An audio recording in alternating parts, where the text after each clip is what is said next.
Let's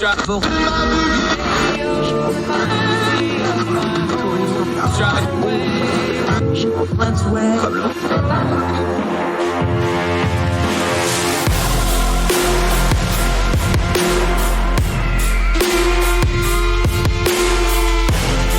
With your host, Andrew Donaldson. This is Heard Tell.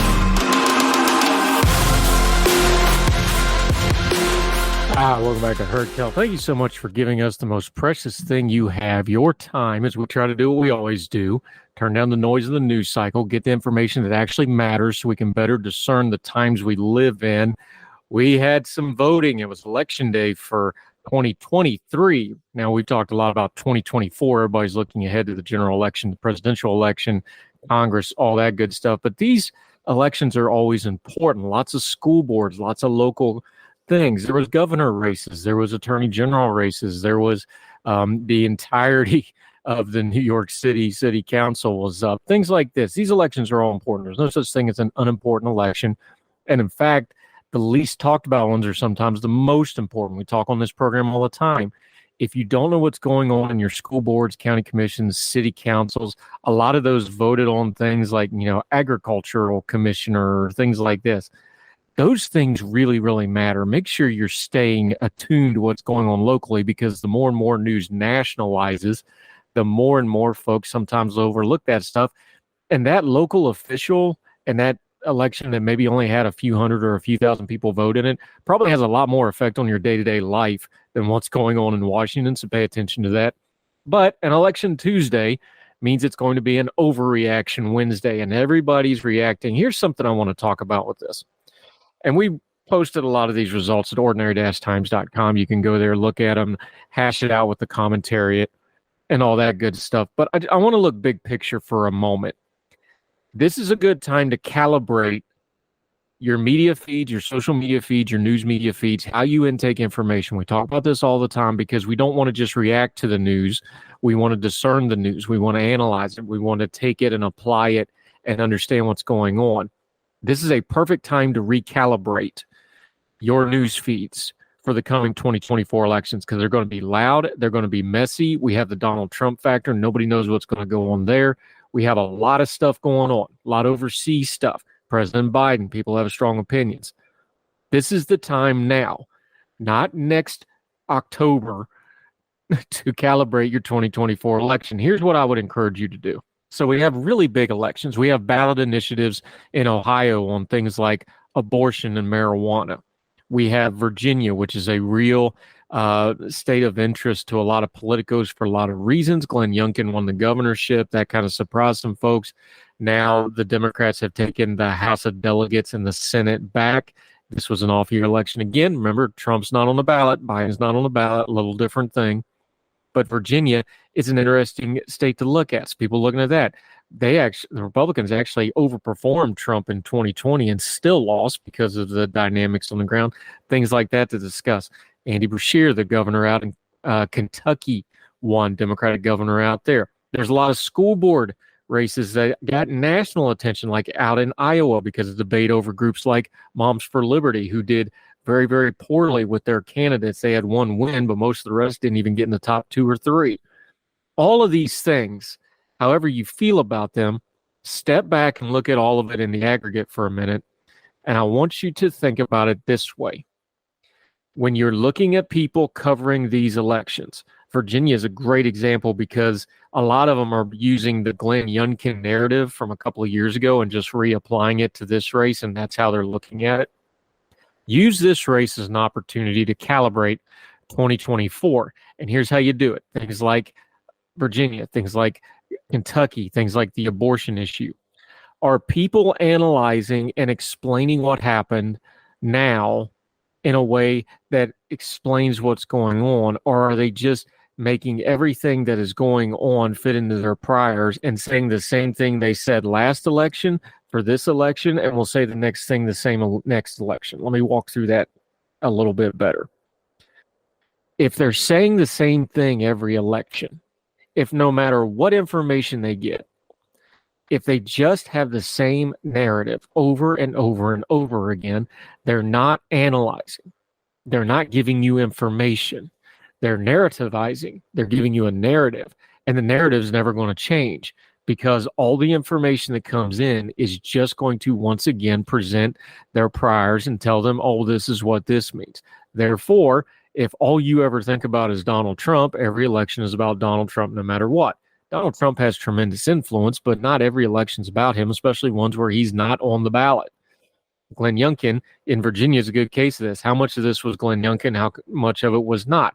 Well, it depends, but you always want to be really careful in an election analysis talking about something that was not specifically on the ballot. Yes, there's application there, but that might not be the interpretation of it.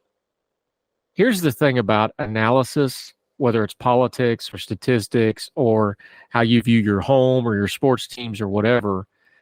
Are you taking new information and adjusting your position to fit the new information?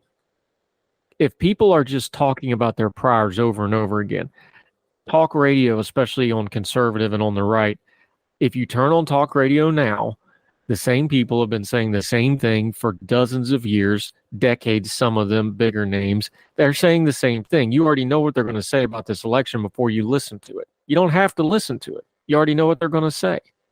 So take the opportunity now to recalibrate on what we're going to take in 2024. Start going through your social media feed, go through your news feeds, go through your subscriptions and your newsletters and everything else. If people are just saying the same thing about these election results that they said about the 2022 midterms or the 2021 off-year elections or the 2020 election or going all the way back to the 2016 election, then maybe you need to get some new folks in there. Maybe you need to intake some good information. Information is the key to understanding anything. Garbage in, garbage out. Remember folks saying that when you were a kid about intaking TV and vegetables and whatever else? It applies on our news feeds too. If we're not taking in good information, then we've got no chance of properly discerning what's going to come. We need to understand not just who wins and loses in 2024, but why. And to do that, we need to properly align ourselves, calibrate, set ourselves up for success by understanding what happened in 2023. And if all you're talking about is 2020 or 2022 and 2024, you might miss some things you really need to know. This is how folks get real shocked and shaken on election nights. They get in their little information bubbles, and then they're really, really surprised when things happen. Let's take that Glenn Youngkin example again. A lot of folks were surprised when he won his governor race in Virginia, and now they're surprised that his party has lost both houses in Virginia. Well, not really if you just slow down and pay attention. Terry McAuliffe ran a terrible campaign, and Glenn Youngkin had the good sense to pretend that Donald Trump didn't exist for the last 3 months of that race. And for some reason, Donald Trump played along and stayed out of it and kept away from it. Terry McAuliffe's bad campaigning had as much to do with Glenn Youngkin winning as Glenn Youngkin did. But people didn't take it that way. They took it like he was something special. And maybe he will be someday. We'll see. But Virginia is still a very, very contested state. It's kind of leaning blue, especially with Northern Virginia and the outsized influence of D.C. and the D.C. suburbs and so on and so forth. So this is kind of more a return to the mean. And it really shouldn't surprise you in Virginia if you were just paying attention a little bit. Same thing with places like Kentucky and Mississippi, where the governors, Republican in the Mississippi case and Democrat in the Kentucky race, this shouldn't surprise you at all if you paid a lick bit of attention. It's what the polls said. It's what the trends said. It's what the electorate wanted. And here it is. If you're shocked and shaken at election results, it's usually because you missed some small details. But it's probably because we didn't properly calibrate our information ahead of time so that when we got ready to go count the votes and read the headlines, we knew what was going on. Start now. Take this 2023 election as an example to calibrate your stuff for 2024. Be prepared. Decide ahead of time how you're going to get this information, because there's a lot of people that are going to lose their mind over 2024, and we don't have to be among them. We can make a decision to prepare now to only take in what we need to know to properly discern the times we live in, especially when it comes to election nights. More Heard Tell right after this.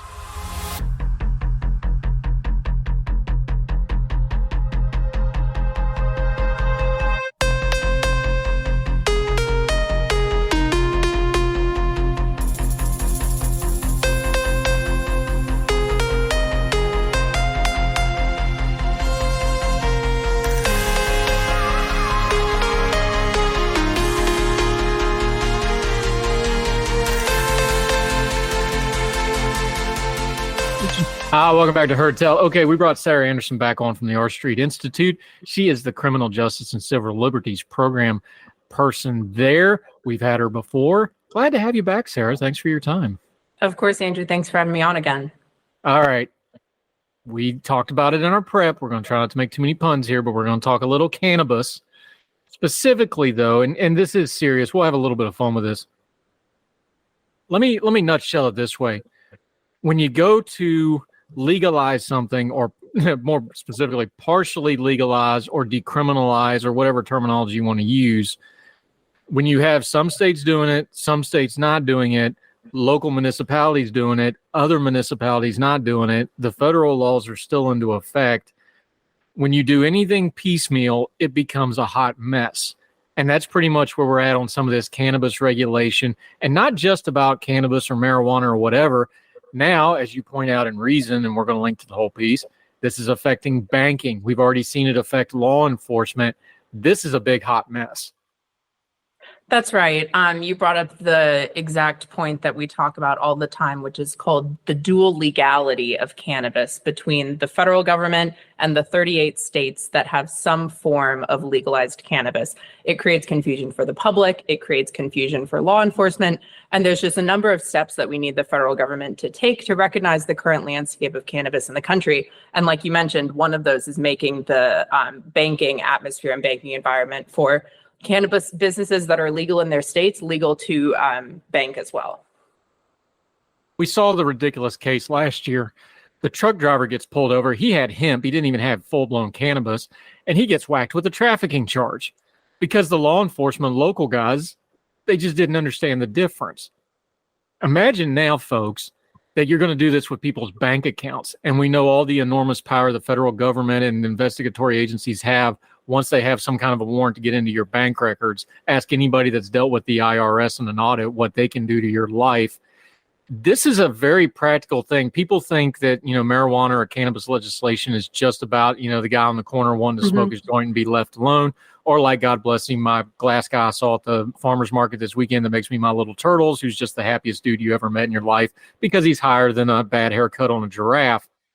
This has some real world consequences when you start talking about banking regulation, legality, the law getting into your bank accounts. This has some very serious consequences to people in places where it shouldn't legally have bearing. Is that what's happening?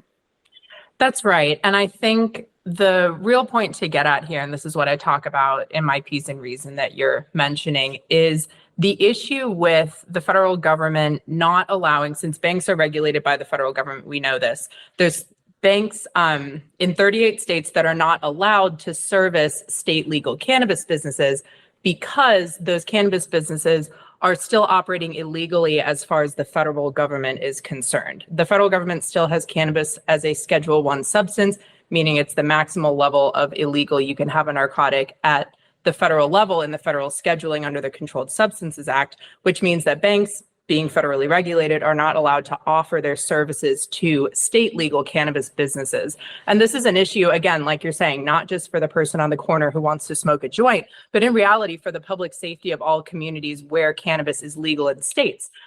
What it forces, and this is what my piece talks about, is the markup of the bill that would address this issue at the federal level, called the Safer Banking Act, was marked up in the Senate Banking Committee about a month ago now. And that in that markup, the senators from both the right and the left, Republicans and Democrats alike, acknowledge that it's a public safety concern that you have cannabis businesses in state legal states operating almost fully in cash because they cannot bank legally. And that makes those businesses, those communities, the millions of people who work at state legal cannabis businesses targets for crime, which is obviously not something we want to see in communities. And again, a cash economy is great if you're a criminal. It is not great if you want to prevent crime. And so that's what this bill is trying to do. And it's just a step in the right direction to recognize that atmosphere. Yeah, Sarah Anderson joining us. You mentioned it. We all made the jokes. I've made them. You probably made them. I know the folks at Reason made them because I follow them. Only the government could screw up drug dealing and not be able to turn a profit on it. However, you touch on one piece here.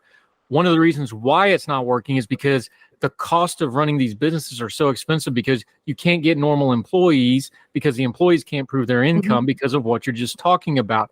It's an all cash business that makes them targets for people, for criminal elements, for extortion, things like this.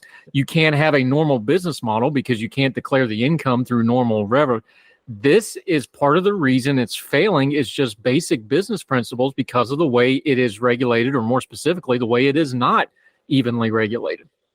Right. And that's another public safety concern of not allowing cannabis businesses to bank and have them operate as normal businesses, is exactly what you just mentioned, that folks who work there, which again, millions of people work at state legal cannabis facilities and distributors. But the problem being that since they, again, operate in state legal structures only, they often have difficulty proving their income, which can lead to issues for just individuals in society in terms of securing housing, applying for other jobs, applying for education, the lack of ability to prove your full and normal income just due to the lack of having those, stubs to your bank that talk about what your income level is, just makes it hard for people to operate in society in general. And so in addition to the cash only business affecting businesses themselves, communities with increased crime as a result of these businesses being targets for having mass quantities of cash on hand, it also creates problems for employees in that way. Yeah, Sarah Anderson joining us. It's interesting in your piece at Reason. We're going to link to the whole thing. She's got a lot of links in here too. You'll want to read. You want to read the SAFER Act for yourself. You want to read the HOPE Act that we're going to talk about in a minute. Read these things for yourself. They're not complicated. Click all the links in there. Herdtell.substack.com. We'll have all the linkage to this. You mentioned Nevada as an example, and I found this really funny. Look, I've lived in Vegas. I lived there for several years. You want to talk about a town that was built on an all-cash business? It's Vegas, right? And we all saw, casino, how that all works and how the skim works and all that. But you have the example there, Catherine Cortez Masto, the senator out there, talking about, hey, we have the second highest legal cannabis sales in the nation, but as a cash-only business, it makes it cumbersome and dangerous. If Nevada and, Vegas is saying this, and they're the experts on how to run cash-only businesses, that seems to be a nice big red flag for me to sit down and pay attention, like, okay, this is not working. Yeah, that's right. And I'm sure you know this as well as anybody else. But when you have something in Congress that's massively bipartisan, it's either something that's very, very good or very, very bad. In this instance, it's certainly something that's very, very good. Again, allowing the federal government to acknowledge what it's allowed 38 states to do, which is have some form of legal cannabis. And again, there's sponsors of this bill from, just like you mentioned, Catherine Cortez Masto of Nevada, as well as Chuck Schumer, obviously is supportive of these types of measures as well. He's talked about it at length. The sponsor from Oregon, Senator Jeff Merkley, also a Democrat. And then we had very vocally in the hearing just last month, Senator Steve Daines from Montana and Senator Cynthia Lummis from Wyoming, both of whom, especially Senator Lummis, made the note to say that Wyoming does not have legal cannabis and she likes Wyoming the way it is, but it does not mean that she can't support this legislation that's a common sense step for public safety. So that's exactly right. Yeah, Sarah Anderson, R Street Institute. You mentioned Chuck Schumer. Practically, legislation has to move and it's got to be pushed through. We know the House is a hot mess. We do finally have a speaker now, but they're going to have their hands full with the financial packages and other things. Is this going to get through before an election year? Is this something that's going to go through the Senate? It's going to die and sit, and then we're going to have this whole discussion again in 2025 and 2026? Right. So this legislation has passed the House multiple times, I believe, at this point over the past couple of Congresses. And in the Senate has not come up for a vote. Actually, the hearing in the Senate Banking Committee was the furthest this bill has gone in the Senate thus far. Majority Leader Chuck Schumer has pledged to, if he brings up this legislation, to bring it up alongside expungement legislation, which is called the HOPE Act that you mentioned just a bit ago, that would facilitate states expunging cannabis records for things that people have done in the past that are simply no longer crimes in their state, so those records can be cleared and people can go back and support their own law-abiding life that they've now chosen to lead while people are doing things that they had done years ago, which is no longer a crime. So hopefully, if we see this bill come up, it would come up alongside something like that. That's, again, another common sense step, because we talk about barriers to housing, education, employment for folks who are working at state legal cannabis businesses. There's also a lot of barriers to housing, employment, and education for people with any criminal record, and especially those that are marijuana offenses that are no longer offenses in states. It makes sense to clear those records and give people a fresh start.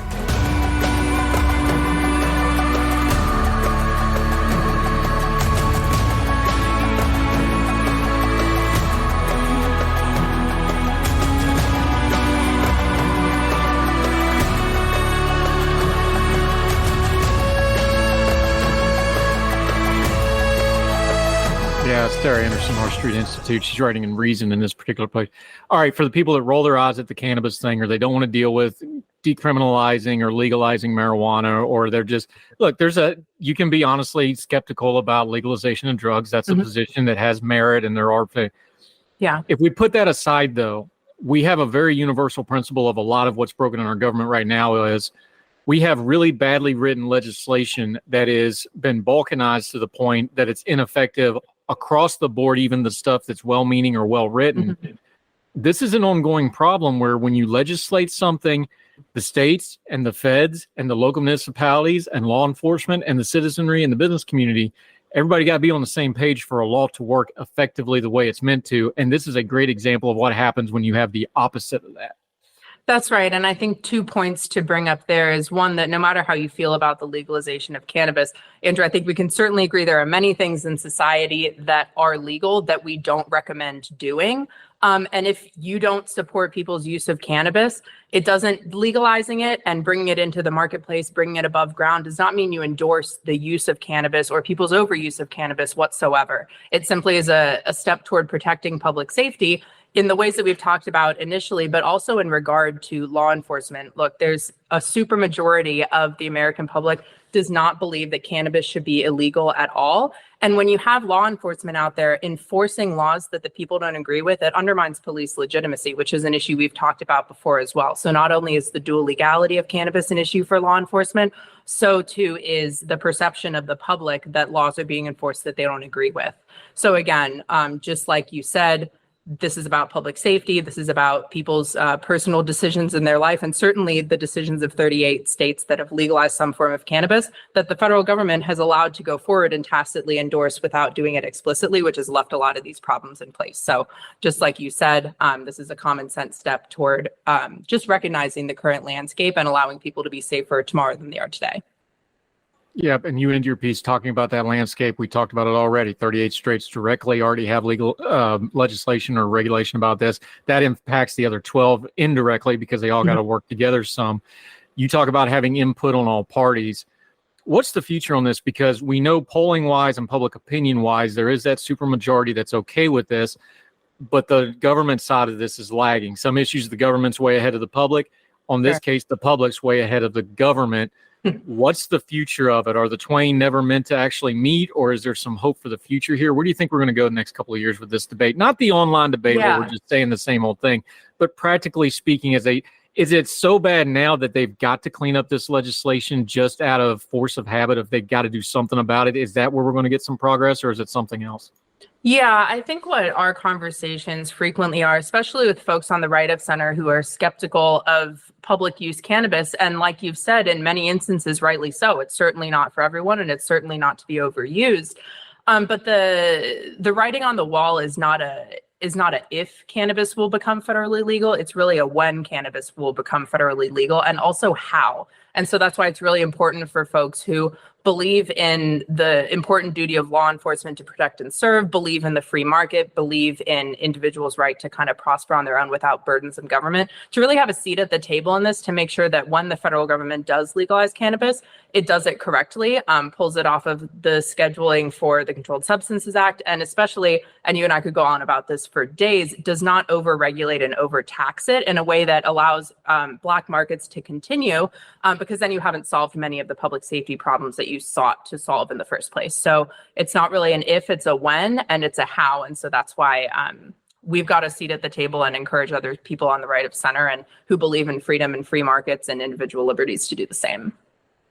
See, even the terminology you just used, public use, that's a whole nother issue on top of all this, because I'm reminded of the Wire episode where Bunny Colvin's like, well, you're allowed to drink your beer in public as long as you put it in the paper bag and drink it. So we're going to do that with drug use, right?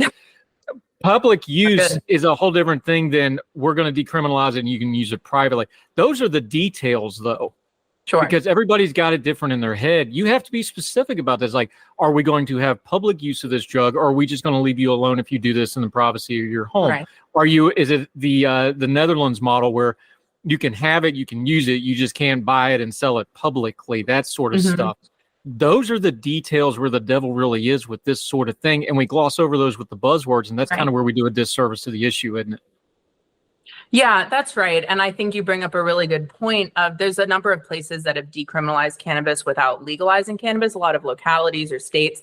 And the issue there is it's your city can't make ordinances and regulations around something that's still technically illegal. And in some places where it's simply been decriminalized and not fully legalized, we've seen those issues with regulating where and when people can use it.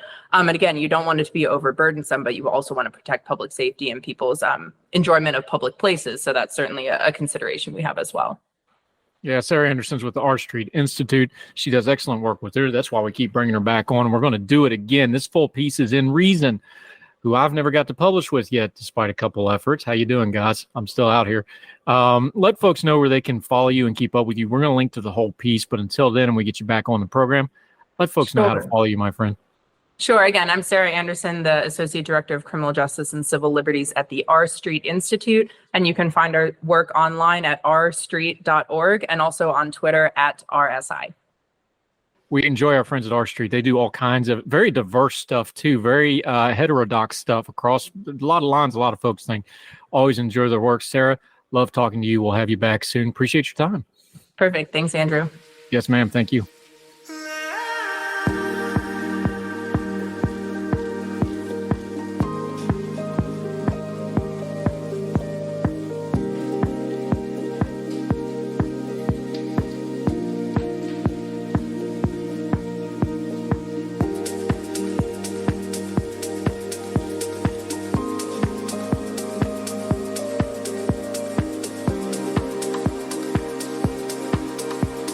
Welcome back to Heard Tell. I want to re-up something we talked about a couple of days ago with the Biden polling numbers came out and everybody had a freak out. And again, there's lots of opinions on Joe Biden. Look, I know Joe Biden is the president. He's not super popular. He doesn't light the world on fire. He's not perfect for his own party as currently constituted. He became president running as not Trump. And a lot of folks, especially our Democratic friends, have had an absolute meltdown worrying that Trump's going to beat him. He's not going to beat him. When you put Trump on the ballot opposite him, you could put a blue painted fire hydrant up and people would still vote for it over Donald Trump. Just remember all those people who were freaking out so bad. And as we open the program today, talking about the election results, Democrats did very, very well. I want to pitch it to you this way. I'm on about my 9th or 10th most important election of my lifetime. They keep throwing this away. People are living and dying on elections. Elections do not make the world go round.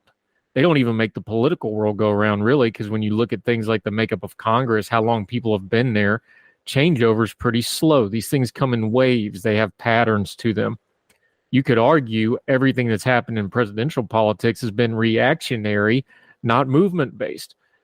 Trump won not being Hillary and being, something different. Biden won not being Trump. Biden's probably going to win again not being Trump, and then we're going to have to do a bit of a reset and see what comes after that. But those are reactionary elections. They're not, change-shifting, generational shifting elections. I can mention a couple of elections that people have said meant generational change. Bill Clinton was going to be a generational change to young Democrats, and he promptly lost Congress to the Republicans right after that. Trump lost his majorities, and so did Obama. Both of them had trifectas coming in that quickly went back the other way. Don't get wrapped up in this stuff. The best way to view elections in the country, and this election is going to end the country. No, it's not. This election is going to be the end of democracy. No, it's not. Everybody settle down. Over time, you can have those things. Think of elections and our coverage thereof here in the United States of America, especially in the year of our Lord 2023, going into 2024. Think of it being at the seashore. The waves come and go. They get a little higher sometimes, get a little lower. You have high tides, you have low tides, but they keep coming. There's going to be another election after this. The waves come and go. Now, over time, sure, those waves can erode the seashore some, but there's some things we can do about it. You can replace the sand. You can work it out. You can clean it up after a hurricane ditches it all out. Think about elections kind of like the seashore. Remember, you're standing on the land. The waves are going to come and go. How you see them depends on your perspective. If you wade out to your neck, the waves are probably going to get you and make it feel like it's a really scary thing. If you wade in about knee deep, though, it's very enjoyable, and I'd even say relaxing. If you stand on the shore, you can get a good perspective of something that's really amazing to watch.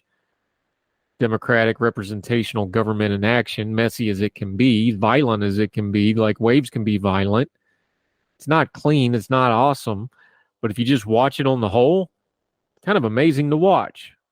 Where you stand on the seashore changes your perspective of those waves coming in.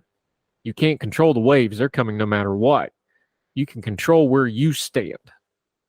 Work on that going forward. More Heard Tell right after this.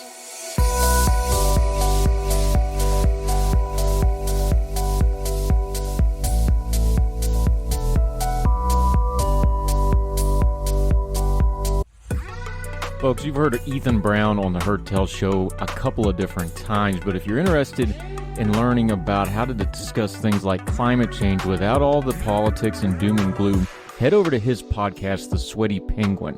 Sweaty Penguin is a late-night comedy-style climate podcast working to add nuance, critical thinking, humor, and hope to the climate conversation. They got over 100 episodes already, breaking down weekly news stories and specific topics, from the vanilla to the ADHD to the international accountability to orangutans. Yes, I know, it's a comedy thing, so just go with it. But each time, exploring different ways we can make progress on these issues while still helping the economy, health, security, and everything else we care about. Feel overwhelmed, exhausted, or excluded by today's climate change discourse? This is the podcast for you. Find The Sweaty Penguin wherever you get your podcasts or at www.thesweatypenguin.com.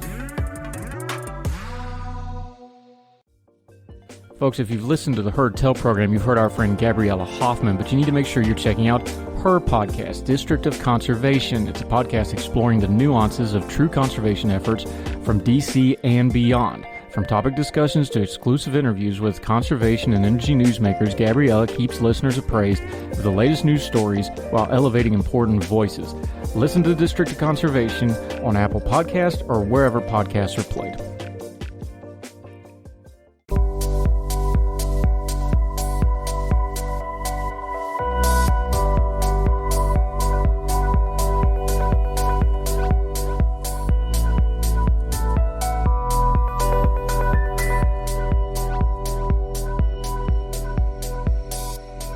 Love it. Welcome back to Heard Tell. I've been talking to our good friend Gary and Frankel, who, despite our better judgment, we have let back on the program to talk about something that I don't want to talk about, but it's been all over social media, so we're going to get into it.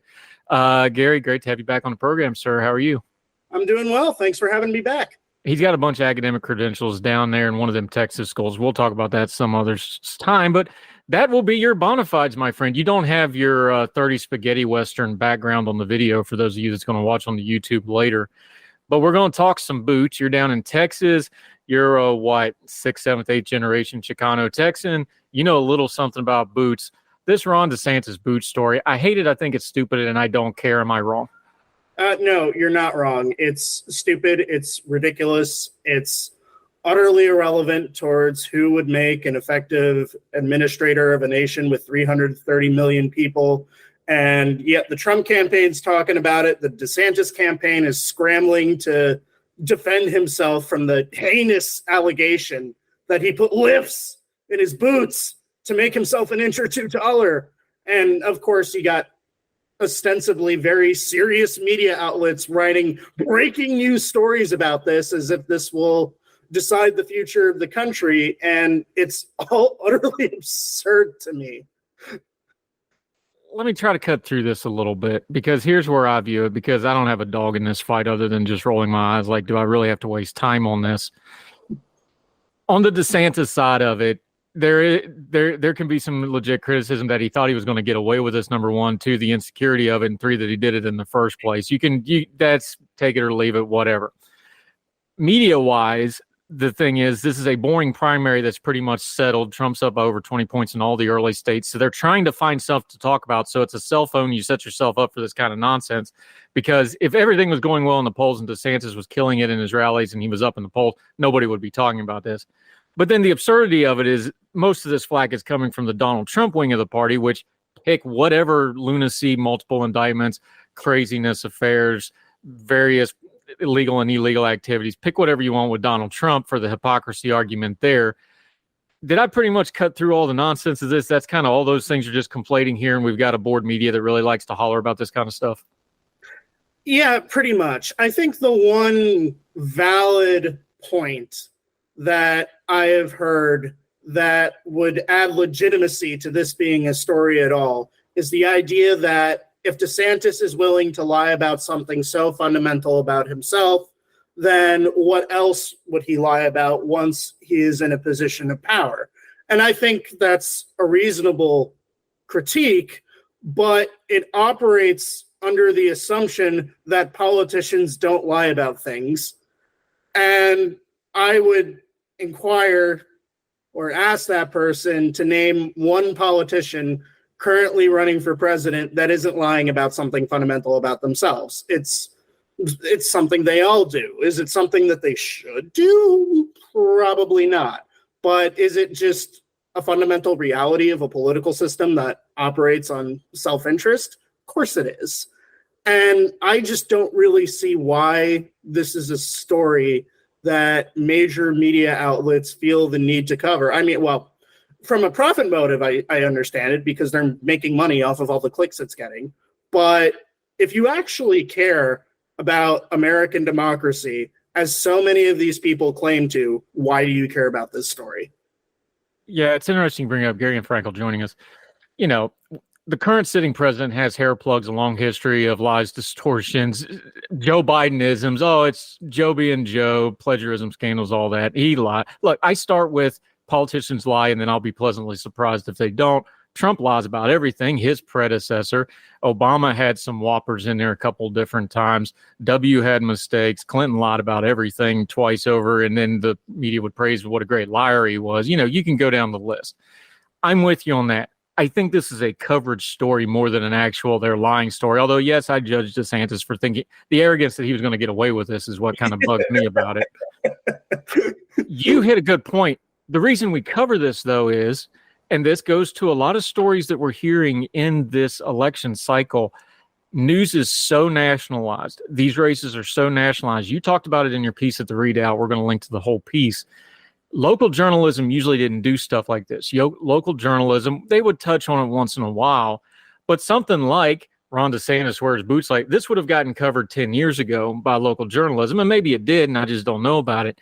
I think the coverage, the nationalized coverage, we have a board media that needs to cover a couple more months of primary when nothing's actually happening in the primary. I think this is a coverage story, and you touched on it. This is how the coverage has changed. Monetization, like you mentioned. National monetization means more monetization, right? This is part of the thing. You touched on it in your piece. I think the real story is the coverage of this, even more so than the actual principles involved.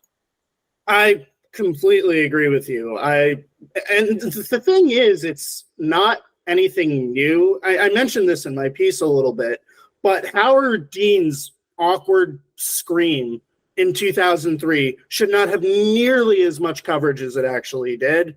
A whole lot of other silly scandals throughout American history had considerably less coverage if you go back towards your point about local media. But even if you want to go back to the 90s, you have Phil Gramm and his so-called scandal because he invested in one softcore porn film. It's nothing new, but it seems more ridiculous than usual, because if you really stretch the Howard Dean story or the Phil Gramm story long enough, you can find kernels of something important in there. In the Howard Dean story, maybe it's a warning against candidates projecting too much overconfidence after coming in third. In the Phil Gramm story, maybe the kernel there is, wow, evangelical social conservatives sometimes have skeletons in their closet. What's the kernel here other than that politicians lie and DeSantis might be insecure, which we already knew? It's sad to me that the media is making money off of this because it says something about us as an electorate. I agree completely. Gary Frankel joining us. Here's where I would level something that I think we can actually have a teachable moment about here, though, with the DeSantis campaign. look, I've said it let's use a sports reference here. You're a football fan of a team that, let's be honest, has some ups and downs. I'll be gentle about that. My beloved Mountaineers are having a decent season. They're surprising me, thank God, but we got to play Oklahoma this week, so we'll see how that goes. But in sports, we talk about it all the time, whether it's especially basketball, especially baseball, the strike zone. We talk about it in football now. I did it online. We were talking about the targeting rules. Like, look, you gotta call it tight or call it loose, but tell me how to. You can't gripe about the refs. You can't gripe about how the game's going. You got to adapt to it, right? Yep. One of my criticisms of the not Trump candidates, whether it's Nikki Haley or in this case Ron DeSantis or whoever, you already know ahead of time you're not having a policy debate in the Oxford Union with Donald Trump. It's a food fight. It's personal. They're going to find your little flaw and they're going to mock you relentless for it. That's the game. You can complain about it. You can whine about it, but that's the game you signed up to play. This is one of those things where I think the non-Trump people have still deluded themselves into thinking, oh, this is a policy discussion or this is an ideological discussion or we've got this soundbite on this, policy that we're going to. No, this is Donald Trump. This is a cult of personality you're facing. They said they were prepared for it. Their actions tell me they weren't prepared for it. And little stories like this, again, I think this is a BS story, but it plays directly into that because, well, yes, that's all that's getting talked about, but you should have known that ahead of time and cleaned some of this mess up ahead of time because you knew that's what the Trump people are want to talk about. That goes to that coverage thing of it's a lot easier to monetize mocking somebody than getting into a housing policy or an immigration policy. That's just the truth of it. Yep. All the incentives are just in the complete wrong direction. And to your point about how the non-Trump candidates have responded to the 2024 primary cycle, I think a lot of them, but I think this is especially true of DeSantis, are simultaneously way too online and also not online enough. They are too online in that they're not really responding to what primary voters are actually interested in or worried about or talking about, because it's all about who has the best memes or who's getting the most clicks. But on the other hand, they're simultaneously not online enough because, as you said, they have fundamentally, to a certain extent, misunderstood the nature of this campaign. This campaign is not going to be won, like you said, on discussions about housing policy. It's going to be won by who has the best arm accuracy when throwing a slice of pizza at someone's face. And I don't think any of them have a realistic chance of upstaging Trump until they realize that it's not 2004 anymore. You're not going to win a primary campaign based on substantive policy discussions in 2023.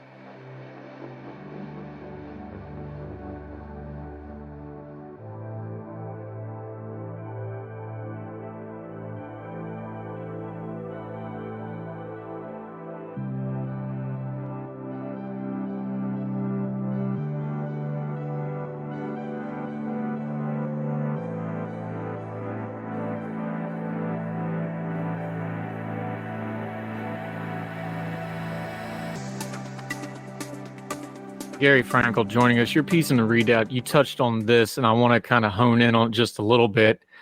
That dichotomy you just talked about, the people that are too online, but they're not online enough in the right circles. I've got a little bit of a working theory on here. We currently have polling where everybody's freaking out about Biden's poll numbers for our Democratic friends and the centrist folks that, those Trump to Biden voters that went to Biden when they got, fed up with Trump. Everybody's freaking out about that a little bit. I got a little bit of a theory here, and I don't have the numbers to prove it. It's just from having done this for a little while. I think the normie voters that don't really follow politics just aren't paying attention to the primary at all. I think they're kind of in denial that Trump's going to win this because in their world, they're not following this data. They're like, well, of course, that guy can't win again. He's going to win the primary for the Republicans, and then it's going to shock everybody and go, oh, my God, this guy's got a chance to win. And I think you'll see movement. I think a lot of people just aren't paying attention, and it magnifies that small group of people that are way too online, which is you and me. Let's be honest. We're in that group because we do this. We magnify stuff because we're the only ones paying attention to it, and there's nothing else out there. You talked about voter turnout. When you're looking at teens and even single digits for things like municipal elections, city council elections, the Dallas mayor election was single digits. That's a shocking number. Help me here, professor, because you are a professor now. There's a disconnect there, but in my brain, very online, but not online enough. The folks that don't pay attention until it's time to vote, low voter turnout. Those three things all go together. Help me make that make sense, because I think there's a truth in there that we need to wrestle with. I don't have any data to support it either, but I definitely think you're onto something. And it's only going to become more apparent once the calendar hits 2024, because you are going to have Trump trials right around Super Tuesday. There's going to be another round of them in October, I think. Once the primary is seemingly settled, there's going to be wall-to-wall coverage. Trump, Trump, Trump, Trump, Trump, Trump, Trump, Trump, Trump. And the normie voters are going to start responding to polls again. And once they do, I think the numbers are going to look considerably different, just because I don't think there is a poll in the world right now that claims that Trump is up 11 in Nevada that actually reflects reality. Trump is not winning Nevada by 11. I don't know what the final number will be, but he's certainly not going to win by 11. But of course, the very, very online people, I would agree with you in that you and I are both very online, but I think you and I are also ever so slightly more tethered to reality than most. But the people who aren't are going to go gaga over this for the next 2 months. Yeah, Gary and Frankel, let's bring this back to where we started with that right there, though. How these things are covered. Look, I'm looking at the calendar and some of these things, and look, I will be very surprised if Donald Trump actually goes to jail, but I do think he might catch some convictions in here somewhere. You could have a conviction of Donald Trump right before Super Tuesday or thereafter. But if he wins those first 4 states, this thing's already wrapped up by Super Tuesday, by all accounts. You could have a case where he has some of this criminal stuff's going to go past next year's inauguration day. This stuff's going to go for a while. Then you have the civil trial. Well, even if he loses the civil trial, there's no criminal penalty there. So it will be a soundbite, but he's not going to go to prison there. The Georgia thing's pretty messy. That thing may take time. It looks like it might even get delayed some more. We're just so off the map. Why is it so hard for pundits to just say we're really off the map here? Look, I know traditionally how I would cover this race, how I would look at Biden versus Trump and the politics of it. I think we need to have a little humility here and go like, no, we're just way off the page here. We just talked about the voters. Voters are very reactionary. We've seen that before. I think we need to just kind of step back and go, I don't know anybody really knows where this whole thing is going. We think we have some parameters of it. I think some humility is called for in punditry here over the next 6 to 9 months as we start actually doing some voting. Absolutely, but I don't think many pundits are interested in having an honest discussion. They're interested in either, 1, making money, 2, garnering clicks and attention for their devoted political figure of choice, or 3, both. And because social media has magnified all the incentives that we would consider to be negative on all of those fronts, I think we're only going to see more pundits dive into this wave of chaos. And I agree with you that there should be some humility here, but I think they care about the fame and the attention and the cash more than they do the principles they claim to espouse. Yeah, Gary and Frankel, let's wrap it up here. All those fancy letters after your name from the groves of academe involve education. Everybody agrees that voters sometimes aren't the most informed group in the world. If you could educate, because your background's education, if you could educate the American electorate, I mean the whole thing, not the primary voter, I mean just the average voter that's eligible to vote, 200 million stronger than whatever that number is. What's the 1 or 2 things we should really educate people on? I don't think it's the politics of it. I think there's some folks that just don't understand how the system works. I think there's folks that don't understand the levels to it, especially the municipal and local level stuff that they really have a lot of say in. Those races are all often decided by dozens or 20s of people instead of hundreds or thousands or millions like an election and nationally. Give me 1 or 2 things that you would educate the average voter on to make them a better, more informed voter. Not a political thing, just this is what you need to know about your vote in a general election or a municipal election or a primary election. Yeah, you mentioned 1 or 2 things. 2 things come to mind immediately, and they both have the word Federalist in it. The first would just be basic federalism about what the different functions of government do, because I think a huge chunk of the electorate doesn't realize that their most impactful vote is going to be for random city councilman number 8 who decides who their trash vendor is going to be, rather than anything that's happening in Washington. 2, I would also introduce them to the Federalist Papers, because I think they lay out some of the basic underlying principles behind American liberal democracy very, very well. And I think it would give people, at the very least, a better idea of what they should be voting for and why, even if they actually don't. I mean, worst case scenario, at least those ideas are cycling around in there somewhere. But I think both of those things, especially the former, would help a lot in terms of just making people see what really matters. Gary and Frankel, he does great work. He's Young Voices contributor. He's written everywhere, major publications, but he's become a good friend to our program. We love to have him on. We're going to have you back to talk about your bailiwick education soon, because I got a couple education things that are just chewing on me, something fierce. Let folks know where they can follow you, where they can keep up with you, where they can get your red hot Texas takes. It sounds like I'm from Texas Tech on that one. Let folks know where they can follow you and keep up with you till we see you again, my friend. Yeah, I'm most active on Twitter or X or whatever the heck it's called now. Y'all can follow me at FRANKELGARION. Any Aggie jokes you've heard good lately? No, just sadness and depression that we paid however millions of dollars for a coach that can't win.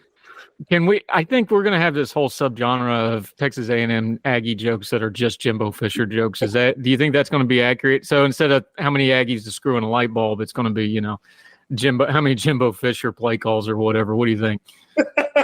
It's definitely happening. We never should have extended him. I'll be happy if we win 8 games a season at this point, just because I think he's the most conservative coach in college football, and not in a good way. Yeah, I think he's one of those coaches that's a good coach, but he got elevated to great coach because he had some great players. Yeah. And when you didn't have the great players and the great staff, he had a really good staff too. A lot of those guys are heads now. I think that's one of those things. But I like Jimbo the guy.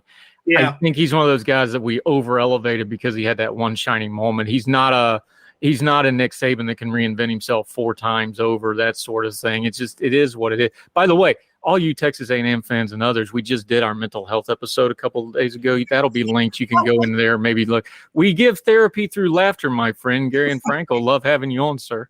Thanks for having me. And I mean, I'm waiting for baseball season. We should be good this year. Yeah, hey, the Rangers did all right. That worked out okay. So y'all keep it straight down there, buddy. We'll talk soon. Sounds good. Yes, sir.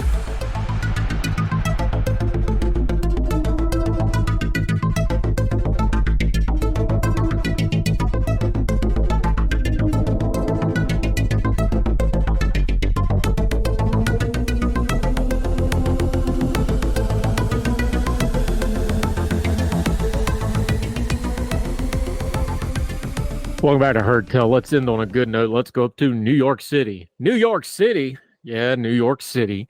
This is a cool one. They're taking cans of food and making sculptures out of them. This is from Spectrum One News, ny1.com. How do these architects of engineering make this happen? There are rules. You can use clear tape. You can use leveling boards. I'm reading from the piece here. You can use rods to hold things together. You just ideally don't see them, said Jennifer Green, founding committee member for the competition. It's supposed to be like a floating structure, and we'll link to all the pictures. It's really amazing. The competition for canned food sculptures was founded by the late Sherry Malello and colleagues of the New York chapter of the Society for Design Administration. Green says the first competition had 8 sculptures, and this year there are 28, 8 more than last year. You take all these cans of food and you make these giant sculptures out of them, and these are not just stacking things up. These are very impressive. They have a canterfly, get it? Winnie the Pooh. Canterfly would be like a butterfly, but made out of cans. There's a construction at Brookfield Place, what has become the annual tradition in the downtown destination. There's one that sends a send-off for the Metro card, which has now gone away, and a salute to 50 years of hip-hop. These are really cool. The most important part, and while we put it in the food part, admission is free to get in. but the constructions go to help the hungry. The constructions have donated more than 2 million pounds of food since it all started. 28 constructions this year. All the cans are donated to City Harvest to help feed the hungry in the 5 boroughs. And since 1993, more than 1.2 million people in City Harvest have gotten meals from this program. Really cool thing. We'll stick it on the herdtell.substack.com notes. It'll also be on the show notes. And you're listening to iTunes, who don't let us do links. So you can find those. Make sure you check it out. Actually, really creative stuff that you can see. The person who did the Metro card kiosk really did a New York thing there. Check all that out. That'll do it for Herd Tell. Thank you so much for joining us wherever you and yours are, across the street or around the world. We hope you're well. We hope you're well fed. We'll talk to you again real soon for more Herd Tell. All the music on Herd Tell is provided under a Creative Content license from monstercat.com. Somos la máquina.